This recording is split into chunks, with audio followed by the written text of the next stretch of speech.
And does anyone know what Saturday is? Valentine's Day, yes. And we have got plans. I don't know if we told you, but we have joined a couple clubs, and we joined a third club, which is a dance club, and they're having a dance on Saturday night. So if anyone wants to come along and see me with 2 left feet, you're welcome to join us. It'll be fun. Where is it? The Reno Ballroom on Sutro. Is it Sutro? Sutro. Yeah, on Sutro. Yeah. Can anyone guess what kind of dancing we're going to do Saturday night? I hear tango. Wow. Not tango, no. No. West Coast swing. Ouch. Someone just said, are we the entertainment? Can take that one of 2 ways. Brett and I actually met salsa dancing, so it's not too far for us to be dancing. Yeah. So did everyone notice that you have a little purple packet in front of you? I ate it, yes. For those of you who have got to know me, I'm a chocoholic. So if anyone doesn't like Godiva chocolate, feel free at the end to come and put them up on the stage, and I will really appreciate it. And if you need more than one, put up your hand, and I'm sure someone might be willing to pass one down I to think you. you've got some competition here, Brett. You're not the only chocoholic. I'm sure I do.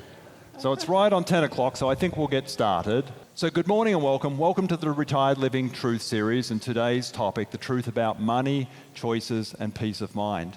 Just for those who are new, just the format of this morning is that I'm going to ask questions on your behalf of the panelists who will come and join me for the first 50 or so minutes. And then at 11 o'clock, we'll just have a little bit of housekeeping, and then we'll open it up to your questions. So if you can just hold off on any questions until we get to that portion, that would be appreciated. You have a handout, and on the handout is a section where you can write down your questions. Should be the first page amongst the pages that you have. So yeah, just jot down your questions, and we'll make sure we get through as many as possible just a little bit after 11 o'clock. Before we jump into the topic, I'd just like to share something that just recently happened. And I think it's important, and it relates to today's topic, and it's probably even more important than we realized when we planned this topic. So I know there's a lot of people who are facing change. We all know life's always changing, and as life changes, we're either dealing with our age or perhaps other circumstances that are causing us to think, is there some sort of change I need to make?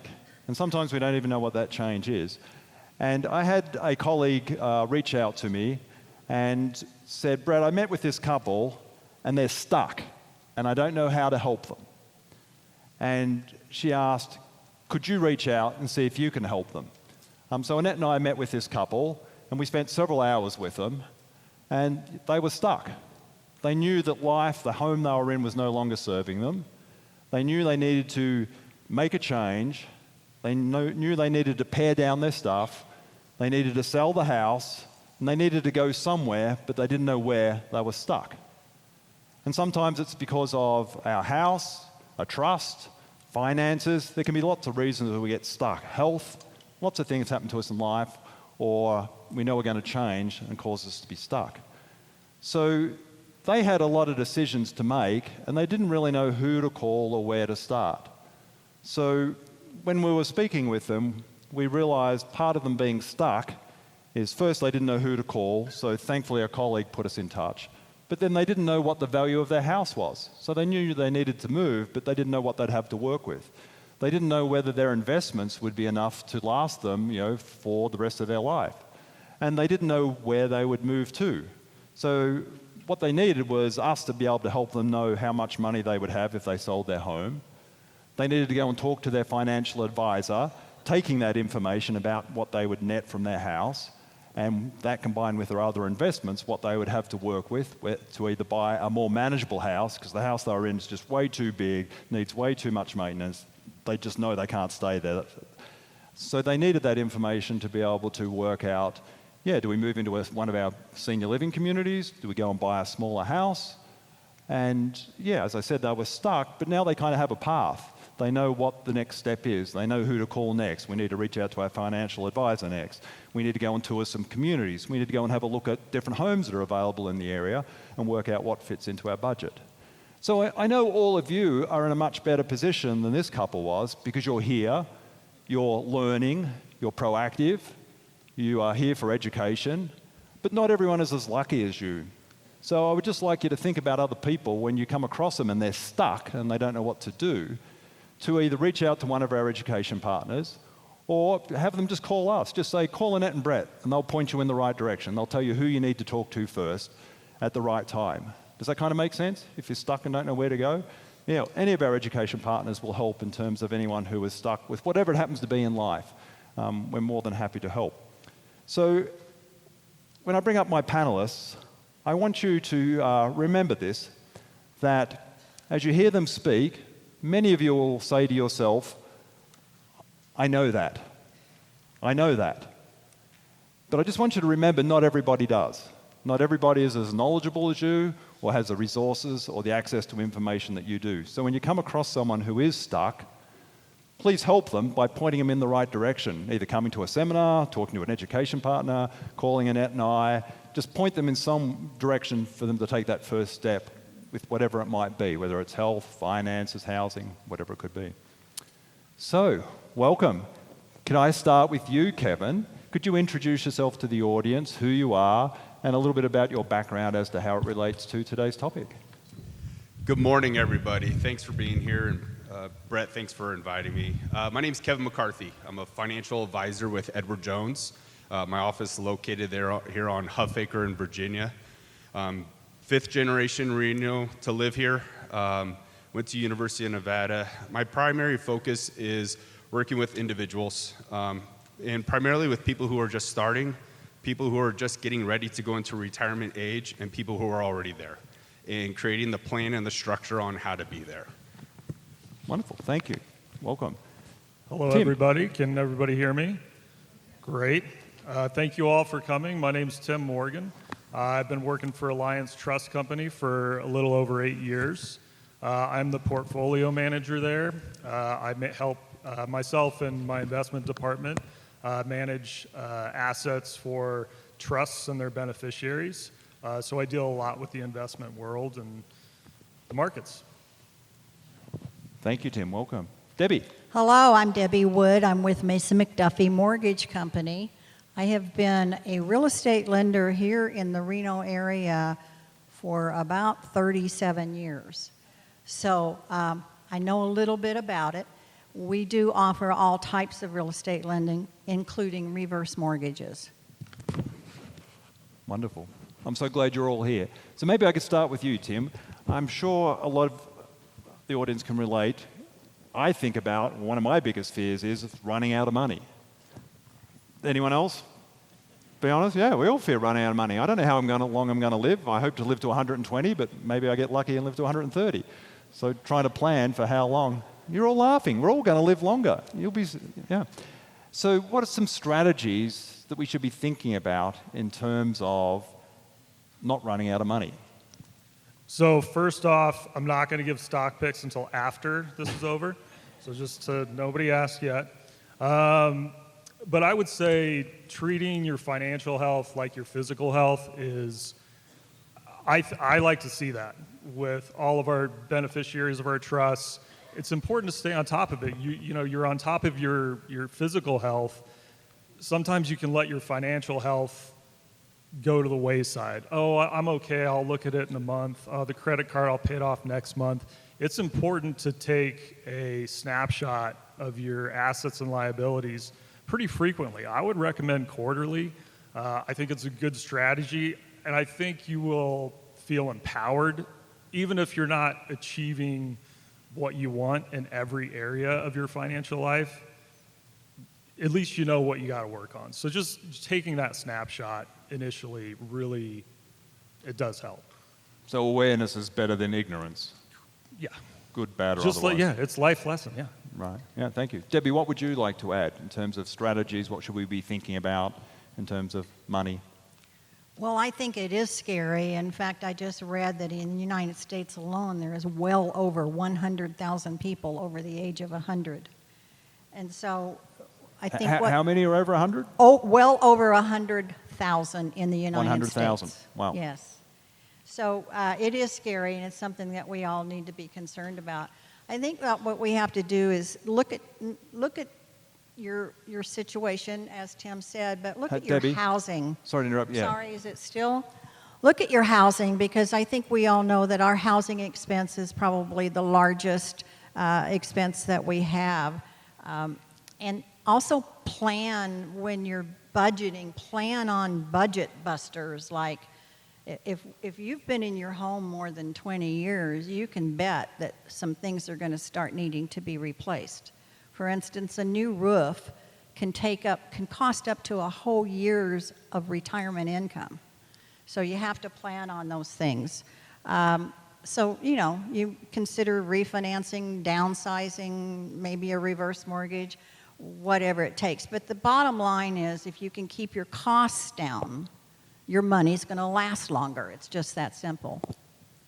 Thank you. Kevin, what would you like to add in terms of making sure our financial resources last us as long as possible, preferably to end of life? Yeah, as a financial advisor, I also like to say I'm a therapist, because in our offices, we have real conversations that have real emotions to it.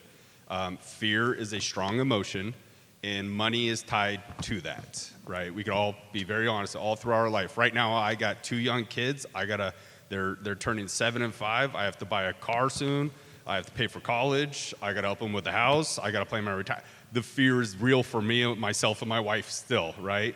But it goes down to kind of what we're saying is know your budget. I personally talk budgeting all the time. Where are you at? What's in front of us? Do we have any big goals in front of us? Creating a goal for your money is key. What's the goal? What's my plan? What's my purpose behind this money? If it's just sitting there, it has no emotion now to it. And the other part is, show of hands, who here currently works with a financial advisor? That's phenomenal. Great job. So maybe half the room? Put their Yeah. hand up. Your financial advisor should have tools to help plan for the future. Taking mortgage costs, healthcare costs, and putting it into a system to let you know you're secure, to help with that emotion. You need to find someone that wants to do that for you and works with you. So on that, how do we manage risk as we continue to age in terms of making sure we're maximizing what we have without taking too much risk? How do we kind of think about that in terms of having a strategy as we go forward? So I always say risk is 2 things, right? It's your personal risk. How much am I willing to gain? How much can I lose? What am I comfortable with that? The second part ties into our first question is emotional risk. How much of that emotion is actually going to be tied into that loss or that gain? And that's something you have to know right away. A very basic strategy to just understand if you are in a good spot, and this is just a basic standard in the industry, is you take your age and you subtract it from 100. So let's say you're 70 years old. Subtract that from 100, you're at 30. 30% of your portfolio typically should be in securities, equities. The other 70% should probably be in an income facing and kind of be protected. Now with inflation and everything else, we do have to consider that. Maybe we do have to scale it a little bit higher. Maybe you were late to plan, so we still have to be a little bit more aggressive, but not to the point where we're sabotaging all the work we've done. So making sure you have that conversation with a financial advisor to understand, and this is what I mean, it's a therapist, it's real conversations, right? We really have to know what's going on. Thank you. Yeah, and I'll piggyback on that. Please do. Your risk profile, some, people are conservative investors, moderate investors, some are aggressive. It doesn't always have to do with age, but what I think is important is to notice the investment environment. COVID kind of taught us a strong lesson about fixed income. Yields off fixed income were at all-time lows. And so I think being able to still be, let's just say you're a conservative investor, hey, traditional fixed income, treasuries, CDs, these are not paying anything. Well, you can switch to things like equity income ETFs. These do carry a higher risk, But when you look at them historically, they're carrying, large cap, blue chip companies that provide great dividends that have been there for a long time. So even though you may be switching from a traditional fixed income product to an equity product, you can still be a conservative investor, look at your current investment environment, and you should change, with market conditions is what I would say. Who followed every word that Tim said? A few of you. It's complicated, isn't it? It's confusing, all these different options, and hence why we need to seek out. No. It is complicated, just like life is complicated. Hence why we need experts to help us in areas where we're not the expert. I joke with Annette, like, this is all too hard. Let's go over to the casino over here and let's just put it all on black. That's risky. Yeah, that's high risk, isn't it? Emotional, oh my God. Could be a big return or it could be a total loss, but yeah. Probably a total loss. That's probably not the best way to deal with it. We should seek out an expert and not go down that path. So Debbie, what would you like to add to that in terms of managing risk? Managing risk. Well, Yeah, like us taking too much risk or too little. I know there's people who have a good nest egg but are afraid to use it and are suffering as a consequence. They probably should be either enjoying it or maybe taking some more risk with it. And then there's others who have resources that just aren't working for them, period. Managing risk is so individual, and it depends on what risk you have and what kind of sources of income that you do have. I think one solution, and I don't like to preach reverse mortgages for nothing, but if you remember that you have equity in your home that you can use instead of tapping into your portfolio savings, depending on the market. And that's where your financial advisor and your portfolio manager come in. They can help you decide, is this a good time to tap into your equity, or this month because of the market, or does the market dictate that maybe you should leave your equity alone and tap into your portfolio investments? And that's where these guys come in. But to me, that's managing risk as well, the risk of using the wrong money source at the wrong time. Or perhaps not using that source, the equity that's in your home, when you need to, whether it's maybe the maintenance of your home, paying for other living costs. So as you said, most of us have most of our money tied up in a house. It's sometimes our largest financial asset, correct? Mm-hmm. That's right. Yeah. So who here, who knows what a reverse mortgage is? Who's sat down and been well educated? Who has myths around it that they're bad still? That there's no way I should have a reverse mortgage? No, that's totally fair. So I would suggest, if you still are holding on to what I would call myths about them being bad, to go and meet with someone and just fully understand what they look like today. Because yes, in the past, if we went back 20 years, there were definitely problems with them. But now they're very much regulated, and it is one viable source of finance if you talk in conjunction with your financial advisor. So Kevin, what would you have to say as far as following up on reverse mortgages as part of a financial plan? Would you say never look at a reverse mortgage, or it's something to be considered in certain circumstances? They're not for everybody, but is it something that we should consider? I think when it comes down to a lot of things, you have to look at where you're at, right? Do you have a large stock portfolio or something that's built up that if you were to tap into it, you have a lot of capital taxes that you're going to have to pay? Did you go what we call harvesting, is where we go capture losses? Did you harvest enough so you don't have to pay enough to the government? Okay, show of hands who likes to give all their money to the government. Works every time. Not even one. Not even one hand. There is going to be a portion of you that says, hey, I could tap into one of my largest equities I have is my house. And that might be a great structure for you to start your plan. But I will always say, what is the purpose and what is the goal? Why are we doing this? Is there a reason why we need to do this? Are we trying to do a remodel? Are we trying to help a grandchild go to college? Are we trying to help our kids out? What's the purpose? Once we understand the purpose and the goal, that's when we really lay out all the options on the table for you to understand when is it the right time to go into each area that I might have built up? I like that. Thank you. Tim? Yeah, I mean, I'm going to defer mostly to the expert to my left. When liquid assets don't support certain income levels or capital expenditure levels, sometimes it's a lot cheaper to tap into that home equity. So, Debbie, I would love it if you talked a little bit more about, the pros and cons of using the reverse mortgage. Well, Yeah, so Debbie, let's give us the truth. What are the pros and cons of reverse mortgage? Or what are some of the perceived cons that people have that maybe aren't correct? well, deciding one help, I believe, in Debbie. deciding to use a reverse mortgage. Sorry, I have microphone phobia, I guess. You're doing great. It's like attacking me. But is your budget really too tight for you to be comfortable? Are you carrying high interest credit card debt?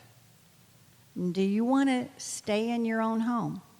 And if the answer is yes to any of those questions, then the decision to tap into your home equity is a no-brainer. But yes, there are pros and cons to a reverse mortgage. There are pros and cons to any decision you make. That's why it's always good to write down what's the pros, what's the cons. Some of the pros of a reverse mortgage are obvious. If you're carrying a current mortgage, a reverse mortgage will pay that off, and it's not replaced with one that you have to make payments. So you eliminate your mortgage payment. It also gives you cash to pay off high-interest credit card debt or to do the necessary repairs that your home needs or remodeling. And then you have flexible access to a reverse mortgage, to the money that comes from it. In other words, if you have to get a new roof, then you're going to want a lump sum payment from your reverse mortgage. If you just need to supplement your monthly income a little bit, you can get a monthly payment put into your checking account automatically.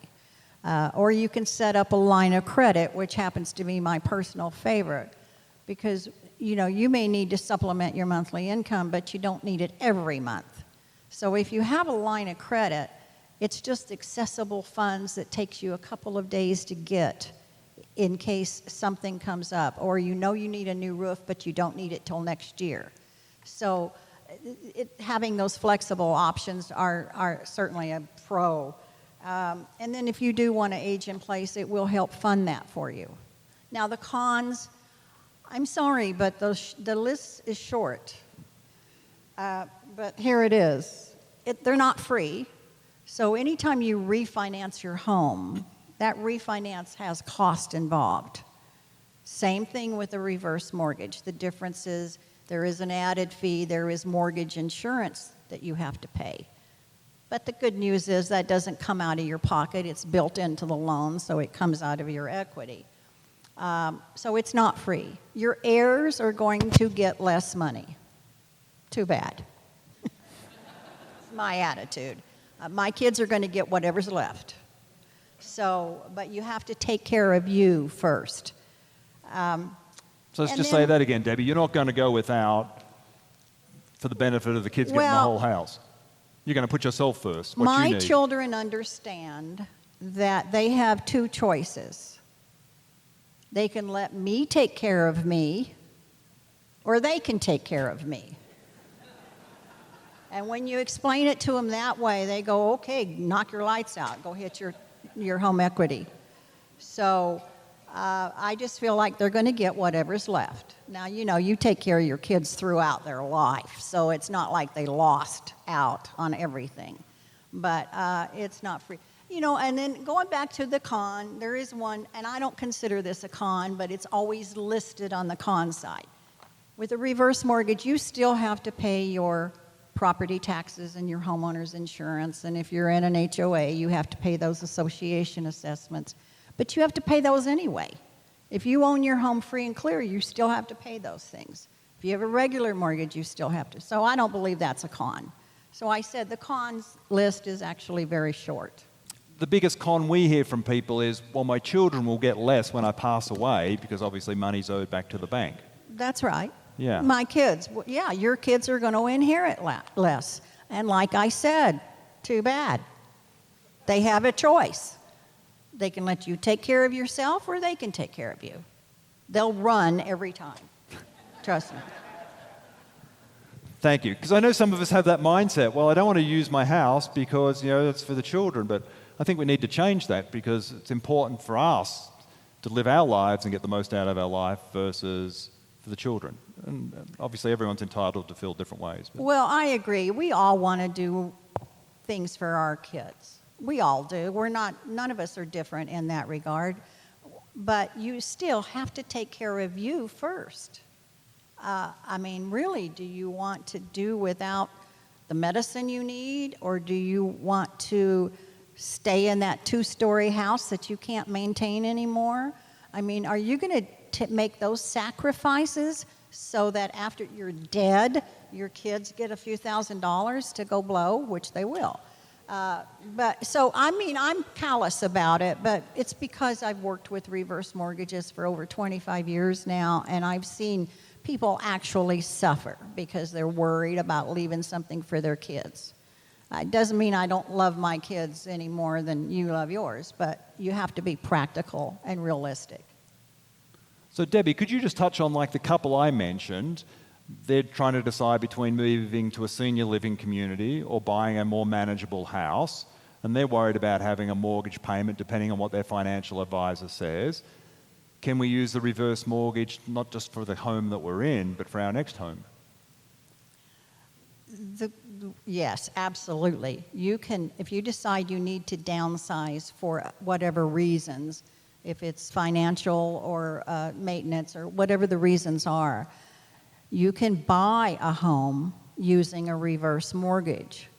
And basically the way it works, you sell your big home, you take your cash from your big home, you buy that smaller home, you have to put about half down, about 50% down.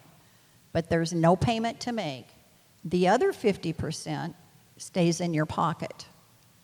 So you get to keep cash and you get to buy that smaller, newer home, more manageable home using a reverse mortgage with no payment.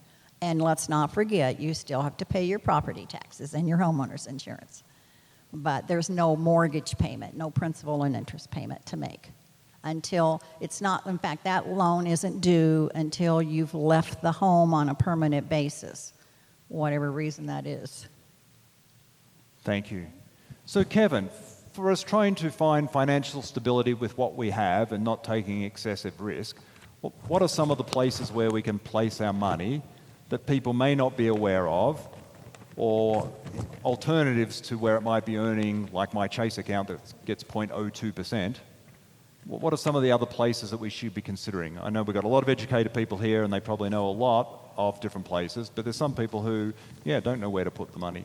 Can you kind of get us started on that conversation? Yeah, so the main structure that a lot of people always go to are CDs, right? They've been around forever. They're secure. I know if I put my money in 3 months, I'm going to get my money back.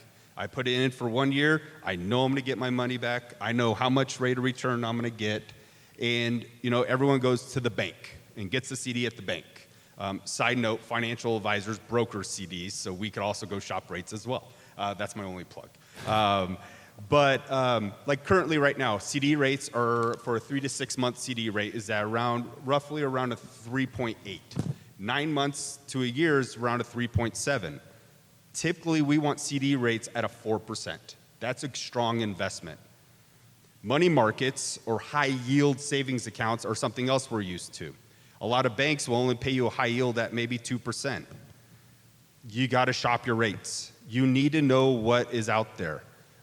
Right now, because of Fed rates and everything, because no CD rates and high yield interest rates are tied to Fed rates, money market accounts, high yield savings accounts are now dropping as well. Last year, they hit all the way to 5%, which was amazing to have your money parked somewhere extremely liquid. Liquid means that you have the ability to pull it out whenever you want it. A CD is locked up for 3 months. You can't touch it without penalty. Now that money market is sitting around 3.6. So rates are changing. So understanding new products that are out there, certain things like mutual funds, and something that some people may not know are ETFs, exchange traded funds. You base your purchase off of the securities and your risk. Everything has a fee attached to what we're buying. In the ETF world, lower fees. Mutual funds, a lot of people are used to what a mutual fund is. It works the same way, but with an ETF, you have lower fee structure and almost the same exact type of dividend. Dividend is money that they're giving you to reinvest back in. So you could build a portfolio depending on your risk. Equities is aggressive. Income, it's my wallet. I want to protect it.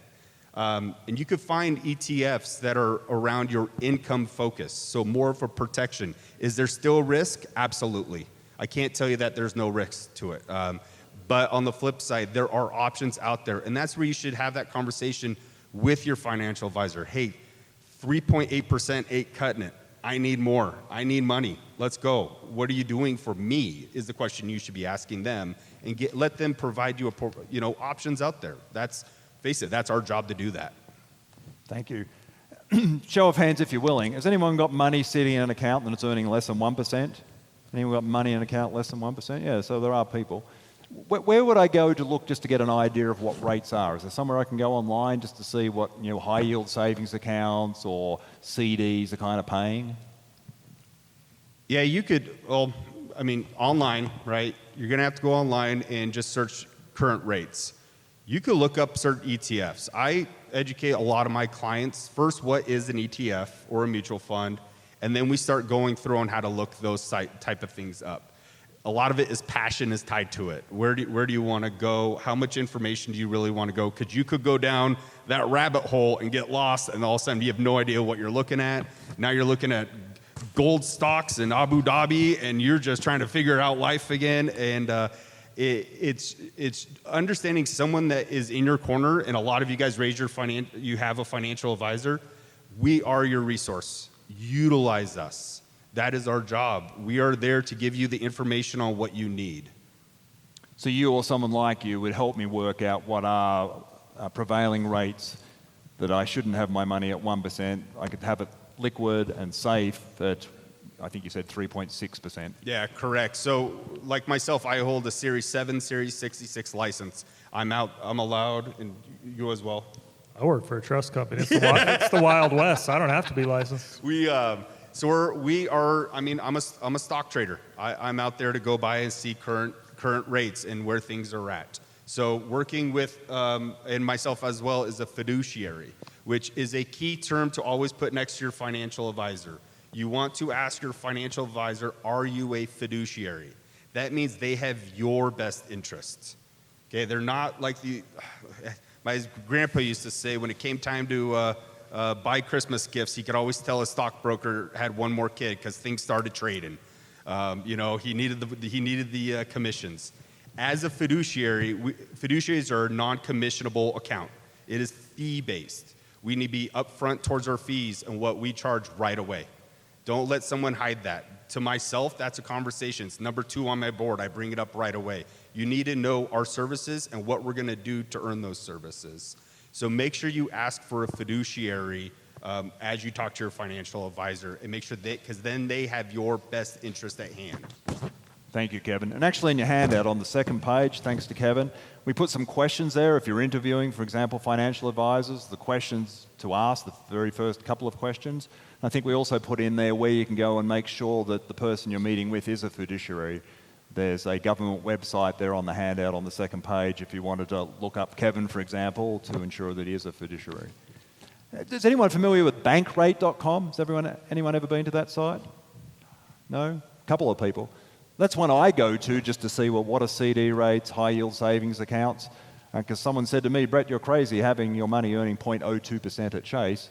Go have a look at what other rates are, and then if you need help, come and talk to someone like Kevin.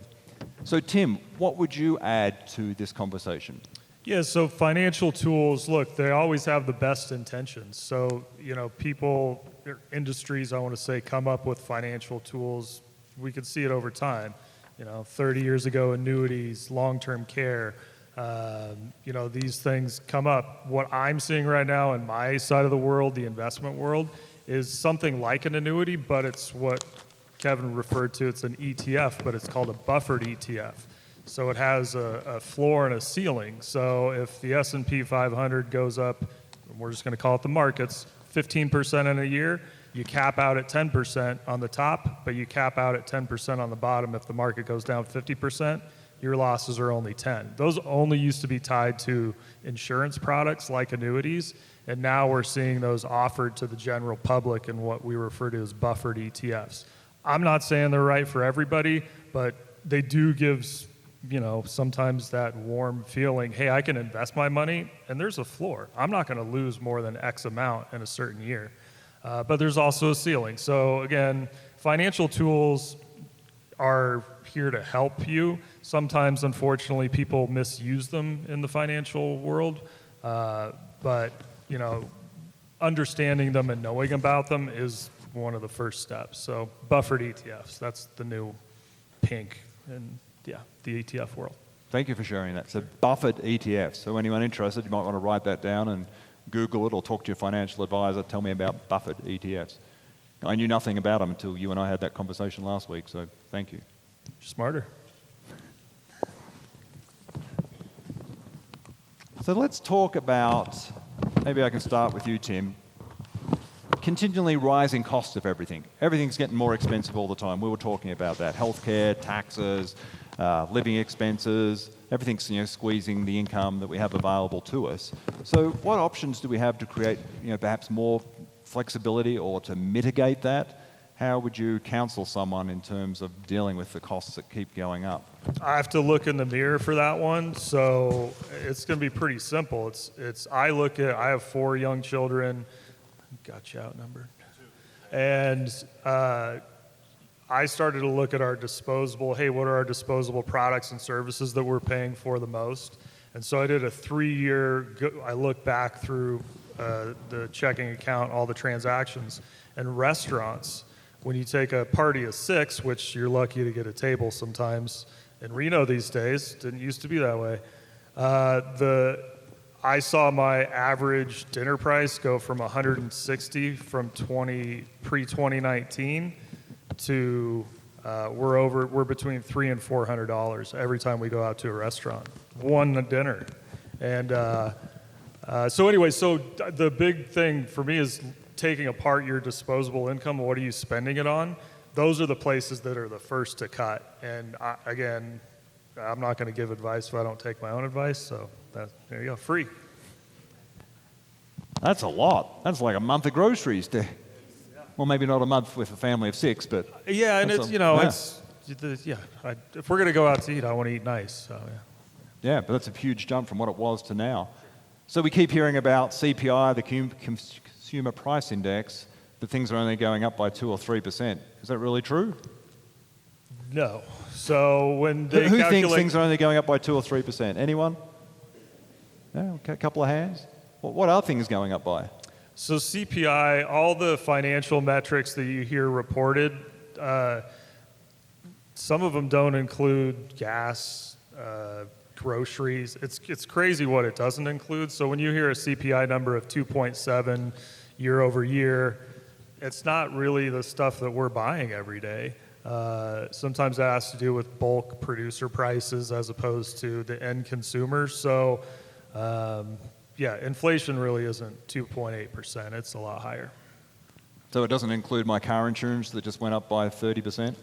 I mean, God bless. I mean, I've seen, to me, the health insurance is the most shocking for 2026. What I've seen, people's premiums go up almost 40%. I can't believe it, that this is being allowed to happen. 40%. So it's definitely not 3%.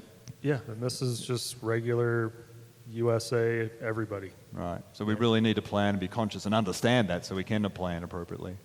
Yeah. As best we can. I'm going to be positive at some point, I promise. Sorry, say that again? I'm going to be positive at some point, I promise. Yeah. Thank you, Tim.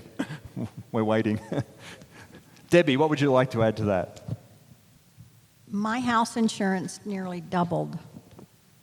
Doubled? Your house nearly insurance? doubled. And never had a claim, never had a problem, just doubled.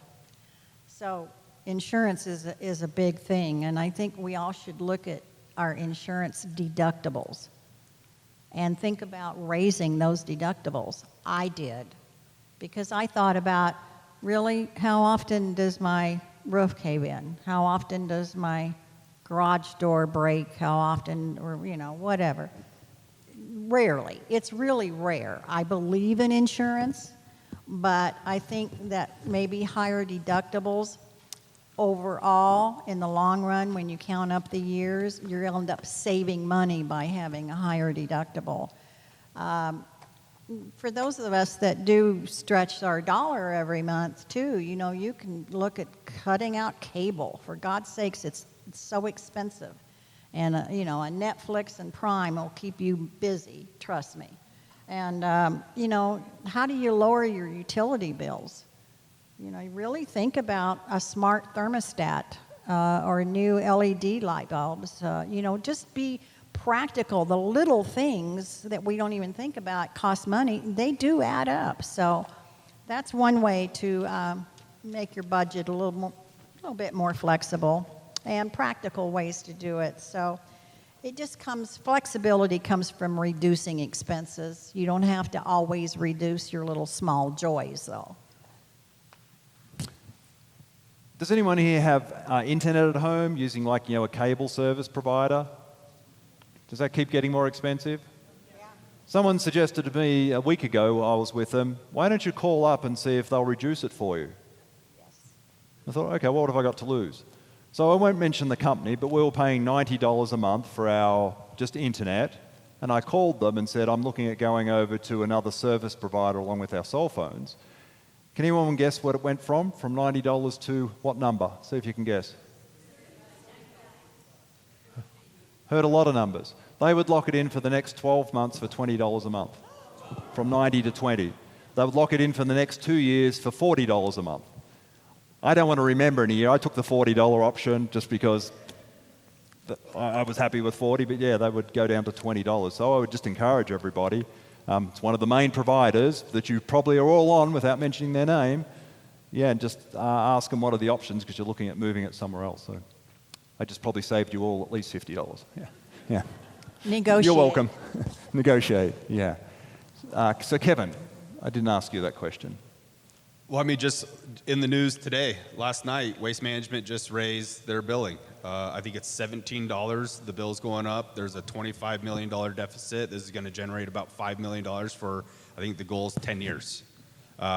It's interesting to see the planning ahead. My constant joke, my family comes from a background of food service. So sold restaurants, casinos, and all that. So in my family, the running joke still to this day is the cost of eggs. And especially say last year, the cost of eggs. Nothing should cost that expensive. You look at the cost of eggs right now, and they've dramatically dropped all of a sudden without notice, without any information. So it's the information is where question number one was about emotional fear and money, right? That fear is going to drive a market up and down no matter what. We have no control over it. That's going to move something. So there's two mindsets to have, up here and right here. So I always say being able to separate church and state. Church and state, that's what I say. You have to be able to separate this when you plan your plan. Make sure you know, MIT did a great study, and it's called the next 8,800 years.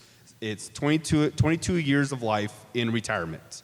And it's fascinating. It talks about all the different stages, 4 primary stages that you go through once you hit retirement. And the cost of what you need to start thinking about what each stage is kind of going to go through. You got your travel stage, your fun stage, just kind of stay at home stage. And then the planning stage of what's the very last stage of what's that going to look like. Everything has a cost to it. Everything, for the next 22 years, inflation's going up. It goes up. I've never seen inflation go down, down, down. So making sure we have a goal and a purpose around that. What have I built up to plan for all these different stages? Create a different goal for every stage. You shouldn't just have 1 or 2 main goals. I have clients, 20, 30 goals, all with a different thing to it, a different monetary gain to it. Have that conversation with people. Include your family around it. Make sure that everyone understands kind of what the future holds. Thank you. So Debbie, could you help me? How can we go about evaluating whether staying in our current home, downsizing, relocating to another home, how do we evaluate what makes financial sense? Because you talked about reverse mortgages, and we can do that to stay in a home or go to another home. How do we begin to even work out what makes sense from your perspective? So if you're trying to decide among three things, do I stay where I am? Do I downsize? Do I just relocate to maybe a senior living community? I think the best way to do that is just get a piece of paper and write down each category and compare. So if I stay in my home, what's my monthly mortgage payment on this house? How much does it cost me each month to maintain it? What are the utilities? What's the property tax bill? Do I live in a big expensive HOA association? Write those down and then compare that next to it. What if I downsize? What's my mortgage payment, if any, going to be if I downsize? What's that maintenance going to cost for that house? What are those property taxes and homeowners insurance going to cost for this smaller house? And then compare it to what if I move to a senior community or assisted living? What's that monthly expense? So you compare the monthly expenses, and now you're in control because you're looking at it, and then the answer is just going to hit you in the face. Which is a better way to go? What do you want to do? So just by writing it down will help you make that decision whether to stay put, downsize, or relocate. From the financial perspective. We're Then talking about money. Yes. But then we have So, the emotional part as well. Yes. Well, there's emotional reasons, and but right now we're trying to talk about being practical with money and making your money last. So you've got to compare those side by side and take a look, and it will help you make that decision. Thank you. Tim, anything you'd like to add to that? No, she did great. Kevin? It's a big discussion, and I'll see, we're all friends now. I'll get honest with you guys here. My mom, she lost my dad, her husband, 43. I'm turning 44. 43 years ago. Never remarried, and she created her plan. She got with her financial advisor right from the start, and he has been with her this entire journey. Now, with myself getting involved, we structured a plan for her. We know she went in, bought her mom's house, 2-story house. She wasn't a single-level story house. She moved into a 2-story house. Now the stairs were getting too much for her. So what's the out? When do we want to pull the trigger? But there's emotion tied to that house. I don't want to sell it. The house has been in our family forever, and now I don't want to sell it. My mom didn't want to sell it. I don't care. And so we start planning of what does it look like? If we make a move, is it better to sell the house?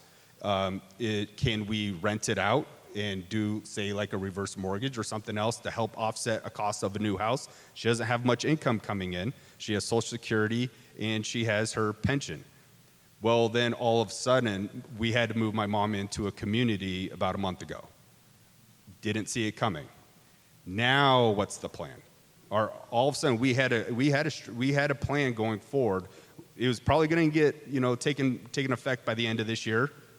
Well, that went a wayside because now we had to pivot to taking care of mom, making sure she's safe, find a community that she actually loves, and so she's okay.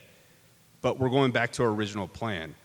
It's not selling her highest asset right now, which is her house. If we tap into what she's built up with her financial advisor, we have a lot of capital gains. Well, if we rent her house, we will create disposable income, not a lot, but just enough to help offset cost of everything. So it gives us time to plan it. That wasn't my mom's plan, was to have her kids plan it, okay? She wanted to take control of it. But we had enough conversations, primarily myself, because that's my role. I like to plan. I knew what she wanted to do. So as a family, we're okay going forward with her idea to offset what's going on. But we always look at where is our surplus? Where do we have money stashed away in case something happens? It's the planning, it's the emotion. It all gets tied together. So it sounds like you had a plan A and a plan B that you needed to move to. You were almost on plan, yeah. Oh, A, plan A. C, yeah. Life changes quickly, right? I mean, we've all seen it, and I live off stories of what I've gone through. I feel like I've seen a lot, did a lot, so I'm able to relate to a lot of situations. And making sure that you have those open, honest conversations. I tell all my clients, and hopefully your financial advisors do too, if anything changes in your life, health-related, a grandbaby born, something changes, just give me a call, let me know really quick. I don't need the details, but I need to make sure I put that in the plan. Because we have a plan in place, we have goals, and we need to make sure that anything changes, that your plan is either on track, or do we have to make a small adjustment to get a different goal or purpose? So would you say people who have a plan, who've put in the homework, put in the time to come up and understand their different options, typically do better when a crisis happens than those who didn't do any planning and now are trying to work out what to do? I mean, I'm going to say yes, but I'm Well, also... why? I'm going to say yes because if you have a plan in place, you at least have a base of where you need to start from. If you have something happen and you had no plan in place, it wasn't a thought, it wasn't a communication between spouses or family, and something happens, you may not be the shot caller anymore on that, right? You might have to rely on someone else to come up with a plan, and I love my cousin Seamus. I do not want cousin Seamus planning any financial decisions for me, okay? I think we all can know a cousin Seamus maybe in our family, right? It's just having a small conversation in a base layer is huge. It just kind of eases the conversation into a plan, and then from that plan, who do I bring in for my team? It's a team effort. It's not an I. Know that it's not an I for anybody. It is a team effort. I need to bring my CPA in. I need to bring my trust attorney in. I need to bring a financial advisor in. I need to create that team around me, and I need to have that conversation sooner than later, just so everybody knows what the plan is, just in case. We don't know, but just in case, are we all on the same page? There's nothing wrong with having that conversation whenever you want. And is that easier to do than during a crisis? Do people do well trying to plan during a crisis? No. No? No. Front row answered it for me right here. Thank No. you. Yes, we don't do well trying to plan during a crisis. Some people love chaos and strive in chaos. My wife says I strive in chaos, but deep down I've always had a little plan, and that's why I love it. Did you have anything you wanted to add, Tim? So let's talk about, we all want to have greater control and certainty of where we're going. So if we are kind of stuck at the moment, what are the first couple of steps you'd suggest to people who are stuck in terms of getting clarity and kind of having a plan? So myself is, don't be complacent. Don't think that I'm in a good spot. There's a stat out there for the amount of financial advisors that are retiring soon. When someone retires, your book of business gets placed usually with someone with that company. I take on clients that someone retires and I absorb them. My first initial contact with them is, I need you to come in so you could interview me to make sure I'm good for you. I need to understand you first. You have to have trust in who's dealing with your money. It's emotion, it's livelihood. There's nothing wrong also with getting a second opinion if you currently work with someone. There's nothing wrong with that. If you go buy a car and you go down and you like the car and you get the quote, I still might drive to the dealer next door and just see the same car and just kind of wonder where that price is at. What do my fees look like? We talked about saving. How much am I actually paying in fees up front to you as a financial advisor or an institution? But always know there's back end fees on all the securities you're purchasing. What do those fees look like? That's a conversation that doesn't get brought up a lot. Know what those fees look like. What is the percent to what I have of those fees? When it comes to CDs, have 2 to 3 CD people you like to turn to. Banks, everyone usually, okay, I'm a Bank of America guy. A lot of people just go to their bank. What's your rate? Great, I'll stay there. Rates are different wherever you go. When a CD is up, if they say, hey, we're going to roll, you didn't pull your money out of your CD, we're just going to roll it over to a new CD. Always ask, great, what's my new rate?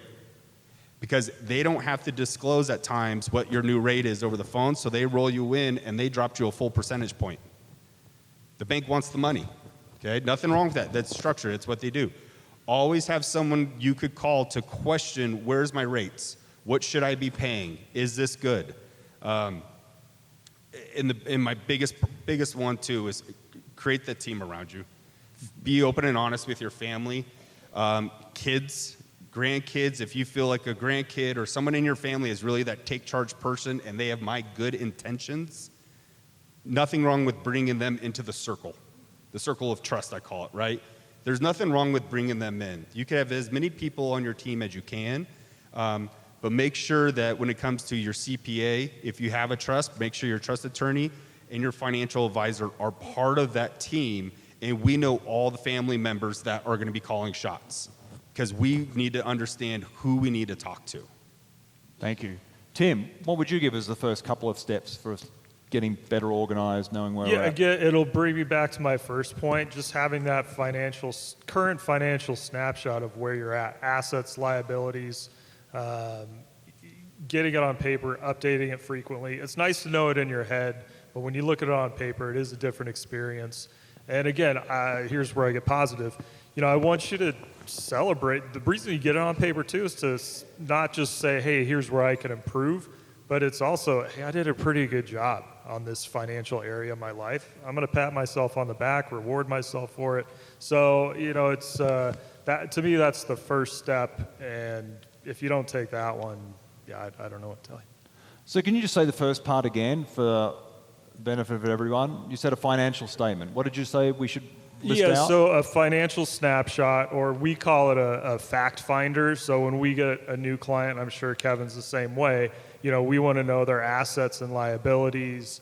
And this is comprehensive. It drills down to what you pay for auto insurance. And, Debbie mentioned the deductible on your home insurance. These are all things that we look at because these things affect every little one affects your financial, picture at the moment. And so, having that being comprehensive and filled out, and I'm sure Kevin would provide you with one. Our firm would provide you with a financial fact finder if you'd want to take a snapshot.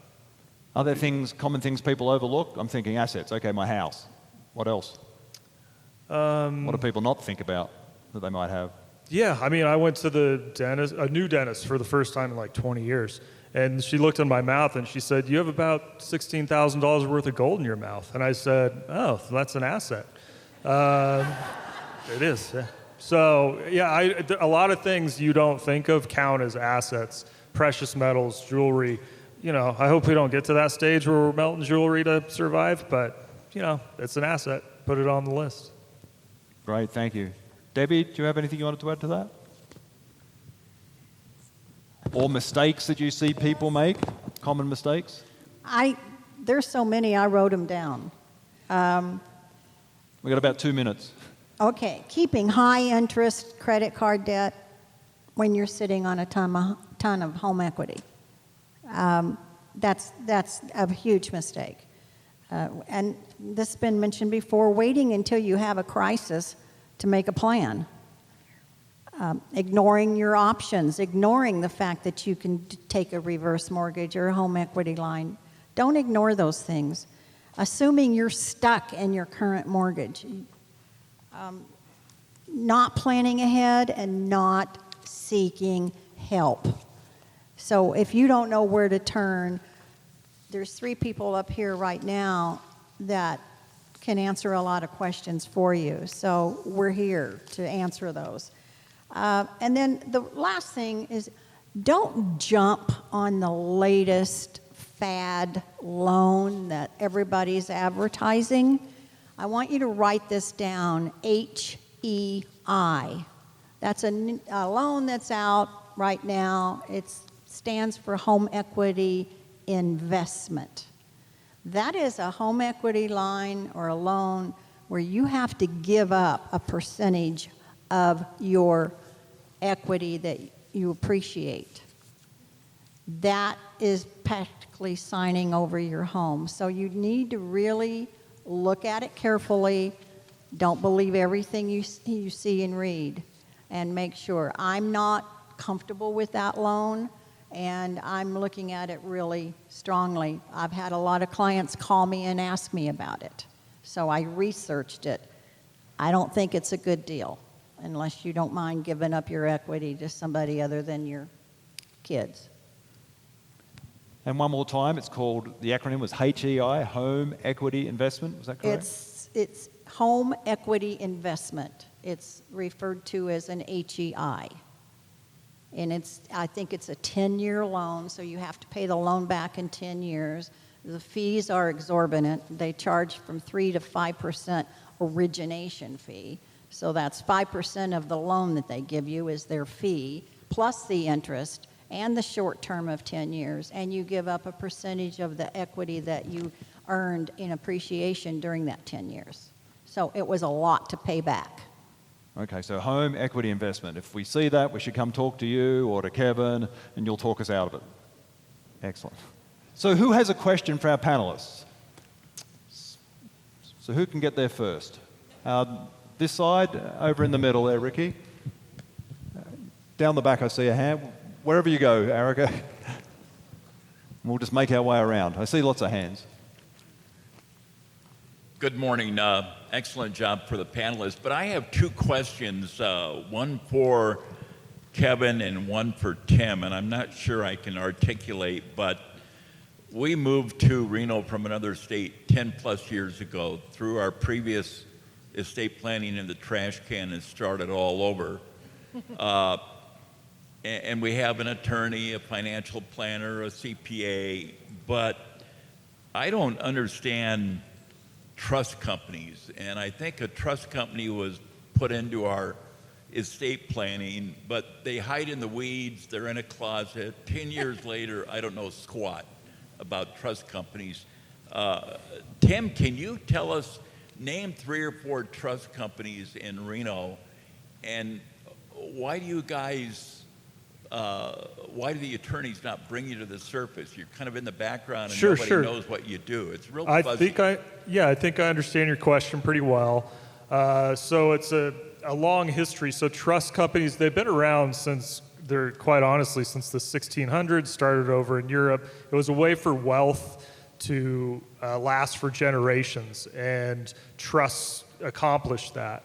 And so trust companies, specifically in the northern Nevada and southern Nevada area, so Nevada, I think lawmakers started to look around the state about in the late 90s and said, hey, we have nothing but casinos and sagebrush. What can we do to bring business into the state?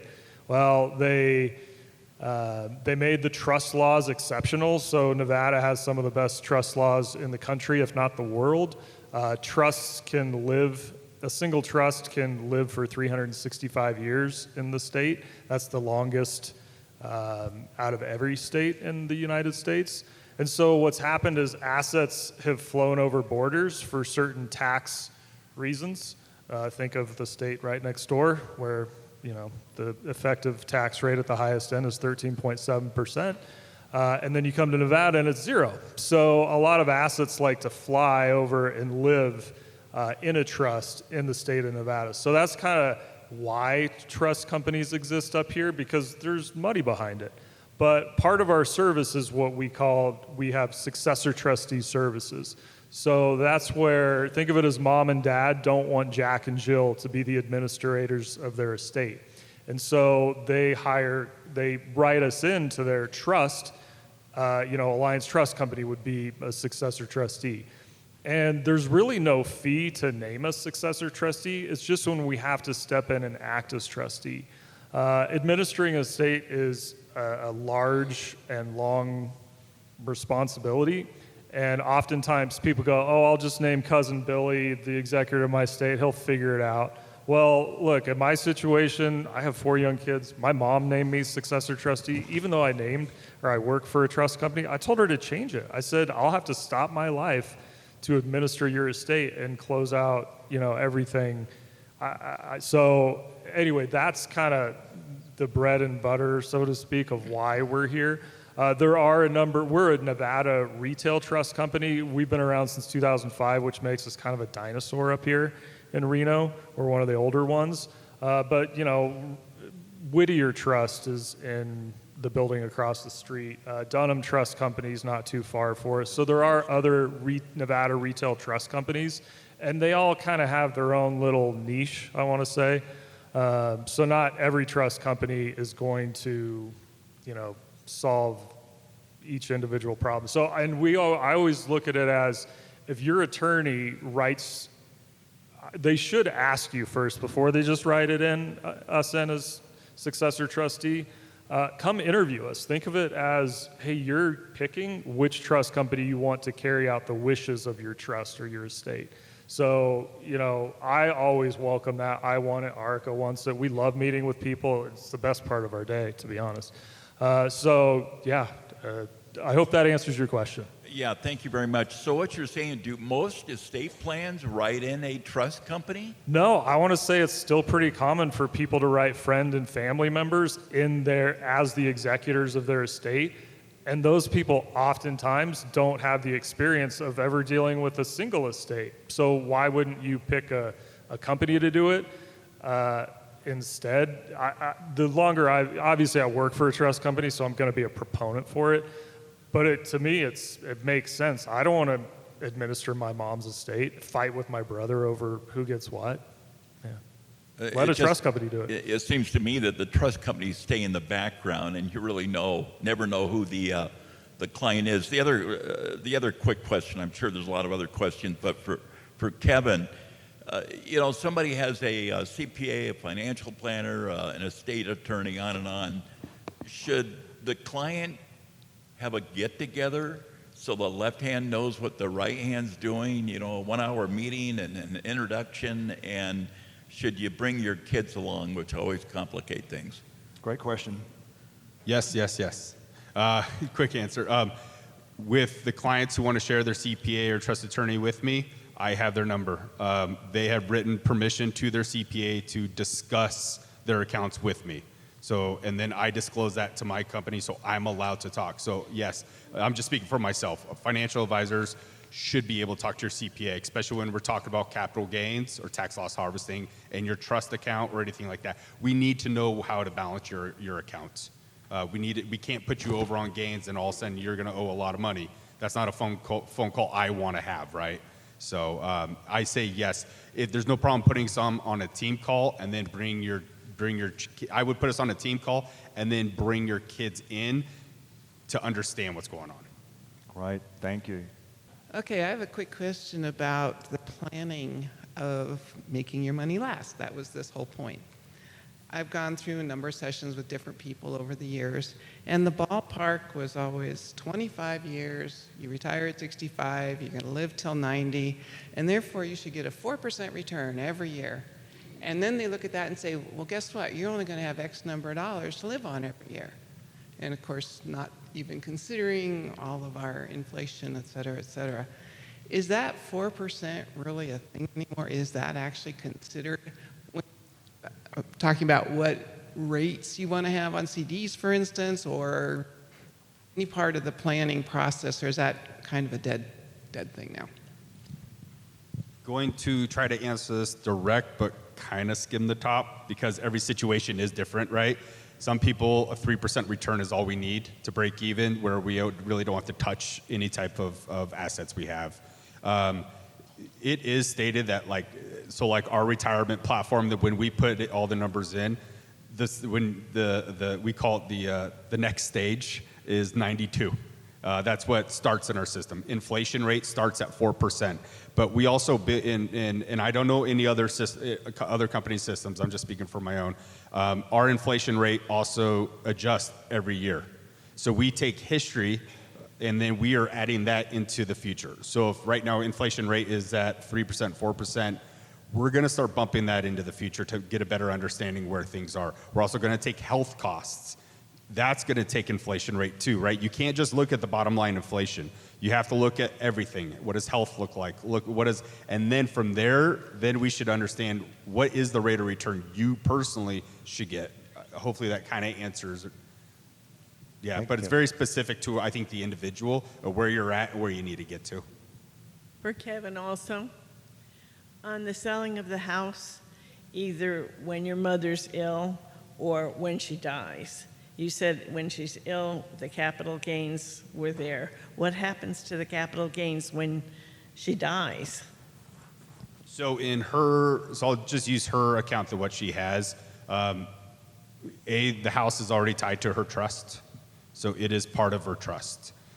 We have tied everything to her trust, which is a key. Also on her investment side, about 5 years ago, we created a tax loss harvesting account.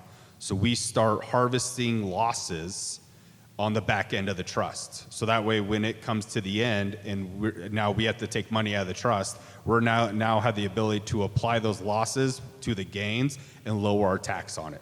That's the strategy where you definitely work with your CPA. CPA is key to have in that situation, and as well as your financial advisor. They need to have a good understanding of what you're building on both sides. Hi, Brett. Tim, I have a question for you. I desperately need I have a holistic will. That explains it right there. I need a trust right away, a living trust or a living document. Sure. Yeah. And then secondly, I have a question for Kevin. Kevin, do you take private meetings between now and the 14th or the 17th for your seminar? One-on-one meetings, or do you delegate it to somebody in your office? Because my former fiduciary was named, I don't know if you know him, Jovi.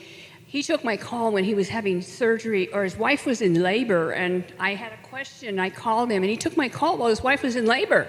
And I lost him. He left. He was a veteran. He worked at Edward Jones on the side, part-time, and he was in Sparks, and he's gone. I have no one anymore. My father passed away with millions of dollars, and my family trust got dissolved, and my family is all dispersed, and we don't talk to each other anymore, and I thrive on chaos, just like you. Yeah, quick answer on that. It is personal meetings with myself. Also, one thing to always look out for, make sure you're never the number with your financial advisor and their company. Make sure you're a first name, and they know your family, they know your kids. You got to have that relationship. Yes, that's with me. I'm more than happy to talk to you when you're done and discuss more, but yes. Yeah, Kevin will be here afterwards, so if anyone has one-on-one questions, definitely come and speak to Kevin. I'll answer her question too. She had a question. So it is a little bit counterintuitive, but Alliance Trust Company doesn't write trusts. We just serve as trustee on trusts. I have a huge Rolodex of trust attorneys based on different specialties and kind of price points. I'm happy to give you a list of those. Thank you, Jim. Yes. How do we know? How do we know definitely that an advisor is a fiduciary? You know, you'll sit there at your first meeting and they might say, yes, I am a fiduciary. Is it on their business card, or do they give you a form or whatever? You know, I see these Fisher investment No, ads. great question. Great question. So you got to hold Series 7, Series 66 license, Series 7, and there's different licenses you could hold, 53, 55, 66. Being a fiduciary, you better answer that question honestly, because that's just a character check. If you go to brokercheck.org, you can look up every single financial advisor that's registered. And you can look at all complaints on them, if they have any complaints. So it's a great way to vet any type of financial advisor.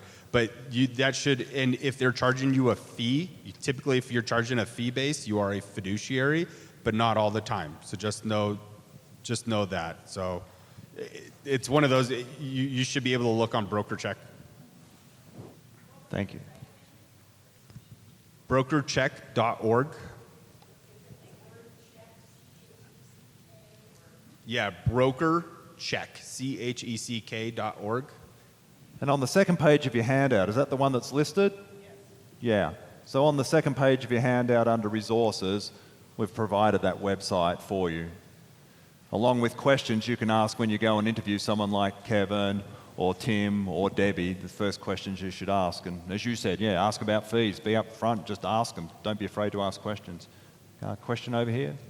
Yes, about trusts. What are the comparative costs of using a professional trust versus a relative? So it all depends on the situation. So if your trust distributes out all your assets upon death, we are regulated by the state of Nevada, just like every other trust company, on what we can charge. So it's 2% of the estate value at date of death.